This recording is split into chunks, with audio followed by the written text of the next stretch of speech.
remember, he's been in prison before, so he doesn't want to go back to prison. So he has printed out photos, but it's in a binder of it's a medical journal. Like if you go to the library and you find like a medical a journal of like the development of prepubescent females. It's a journal and it's going to have a bunch of photos of girls in their genitalia. That's what it was. Photocopies of that, of a book. And as you're flipping through it, then all of a sudden they turn into photos of his children, a 7-year-old and a 10-year-old in the same positions, modeling in the same positions. So he's photographing their genitalia and stuff. And then as you go through it, then it gets into more sexual, and he's sexually abusing them and raping them.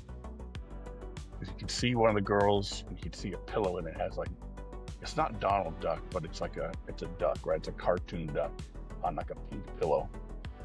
And I'm looking at the screen, and one of the investigators taps me, and he's pointing at me, and I was like, I don't know if I had spilled something on myself, and I look down. He points at the pillow, and I'm sitting on the pillow. Like it's the same. And then we're like, oh, we start looking, and it was in another room, but that's where all the photos were taken, in the other room.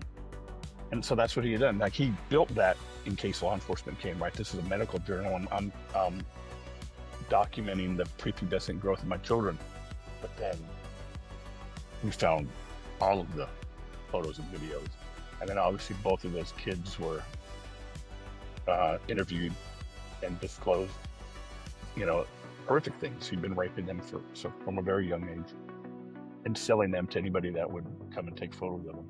The deal was, if you were a photographer, if you were a pedophile, you could come and photograph the girls, video the girls, do whatever you wanted with the girls in their home studio for free. You just had to give him copies of all the content.